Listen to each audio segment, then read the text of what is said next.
बात करें अगली बड़ी खबर की तो भीलवाड़ा से आ रही है। विराट हिंदू सम्मेलन व कटार दीक्षा समारोह में गरजती नजर आई साध्वी सरस्वती। दुर्गा शक्ति अखाड़े के 8वें स्थापना दिवस पर आज शहर के आजाद चौक में आयोजित समारोह में 2100 बेटियों को कटार दीक्षा दी गई। समारोह से पहले दुर्गा शक्ति अखाड़े का शौर्य प्रदर्शन भी हुआ। माली समाज के नोहरे से हजारों की संख्या में नारी शक्ति ने शौर्य संचलन निकाला। जहां जहां से संचलन गुजरा हर तरफ भगवा माहौल नजर आया। विभिन्न मार्गों से होते हुए संचलन आजाद चौक मैदान में पहुंचा, जहां पर विराट हिंदू सभा व कटार दीक्षा का आयोजन हुआ। पंडाल में हजारों की संख्या में दुर्गा शक्ति अखाड़ों की बहनें व साथ साथ कार्यकर्ता व मातृशक्ति मौजूद थी। प्रमुख वक्ता के रूप में साध्वी सरस्वती ने अपने ओजस्वी उद्बोधन से पंडाल को गुंजायमान कर दिया। उन्होंने लव जिहाद, लैंड जिहाद और रेल जिहाद जैसे विषय पर शेरनी की तरह दहाड़ती नजर आई। साध्वी ने कहा कि बेटियों को पराठे बनाना भले ही न आए, परंतु कराटे व कटार चलाना जरूर आना चाहिए। साध्वी सरस्वती ने कुछ दिनों पूर्व शाहपुरा में गणेश पंडाल में मांस फेंकने, जन्माष्टमी पर गौ माता की पूंछ काटने और जहाजपुर में ठाकुर जी के बेवान पर पत्थर फेंकने जैसी घटनाओं पर गहरी नाराजगी जताई। साध्वी ने केंद्र सरकार से गौ माता को राष्ट्र माता का दर्जा देने की भी मांग की। इस अवसर पर अतिथियों व आयोजकों ने साध्वी को गदा व तलवार भेंट की।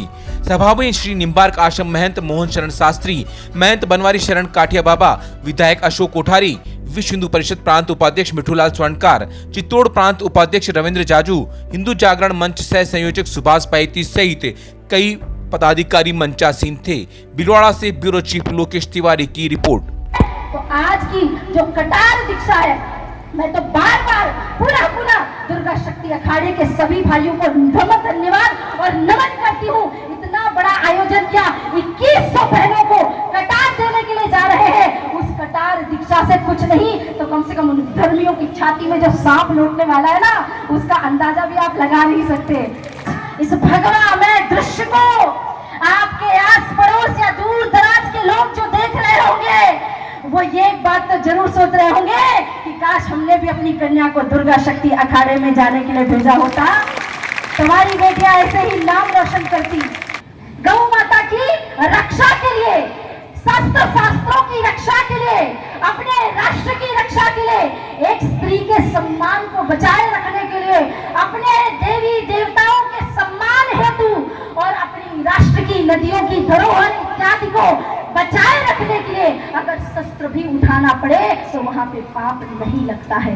हमें संविधान के हिसाब से चलना है, लेकिन बहन बेटियों की सम्मान की रक्षा भी हमें खुद ही करनी होगी। कि रोज सुबह उठ करके इस बात को हमें स्मरण करना है कि बहुत बन ली हम पापा की परियां, अब हमें परियां नहीं बनना है, अब हमें चंडी बनना है, अब हमें दुर्गा बनना है, अब हमें काली बनना है, रानी लक्ष्मी बाई बनना है। जेंडर इक्वालिटी वहां के लिए होती है जहां महिलाओं का सम्मान नहीं होता। अमेरिका, लंदन, यूके, यूरोप में चले जाओ, अफगानिस्तान, ईरान इत्यादि में चले जाओ, पाकिस्तान में चले जाओ, वहां जेंडर इक्वालिटी की शायद आवश्यकता होगी। लेकिन मेरा भारत कहता है यत्र नारी पूज्यंती रमन्ति तत्र देवता। हमारे यहाँ नारियों को बराबरी में नहीं बल्कि ऊपर स्थान दिया जाता है और उनकी पूजा की जाती है। हमारे यहाँ गणेश जी के पंडालों में जिन विधर्मियों ने मांस के टुकड़े फेंके, जिन विधर्मियों ने जन्माष्टमी में गौ माता की पूंछ काट के भेजी, उन विधर्मियों को मेरी चेतावनी है। भीलवाड़ा से एक शेरनी तुमको ललकारने आई है, अपनी माँ का दूध पिया है तो सामने से आके युद्ध किया करो। ये पीठ पीछे गीदड़ों की तरह हमारी गौ माता को जो तुमसे कुछ कहती नहीं, उसको पूंछ काट के तुम अपने आप को शेर मानते हो। तो मैं आपसे एक प्रस्ताव रखती हूँ कि अगर मुस्लिम लड़कों को, मुस्लिम बंधुओं को गरबा करने का इतना ही शौक है, माँ दुर्गा से इतना ही लगाव है, तो इस बार एक मस्जिद में भीलवाड़ा में गरबे का आयोजन करते हैं। मुस्लिम बहनों को भी बुलाओ, आपकी बहनों को भी बुलाओ, माताओं को भी बुलाओ, भाइयों को बुलाओ। साध्वी सरस्वती खुद आएगी अपना कार्यक्रम छोड़ के मस्जिद में गरबा करने के लिए, लेकिन आयोजन हमारा नहीं तुम्हारा होगा। अगर इतना ही लगाव है दुर्गा माता से तो मस्जिद में कराओ गरबा, अन्यथा पूरी तरह से बहिष्कार करो। भारत भूमि की परम पावनी धरा राजस्थान की भूमि भीलवाड़ा में मैं आज आई हूँ, जहाँ 2100 बहनों को दुर्गा शक्ति अखाड़े के माध्यम से कटार दीक्षा और अन्य हजारों बहनों का अद्भुत सामूहिक सम्मेलन हुआ, जिसमें आकर के मुझे बड़ी प्रसन्नता हुई।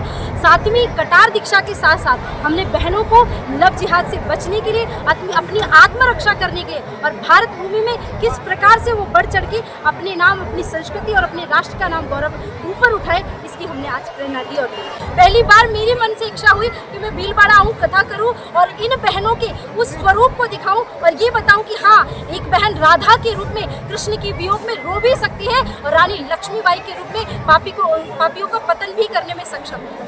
बहुत बहुत धन्यवाद। जय श्री राम।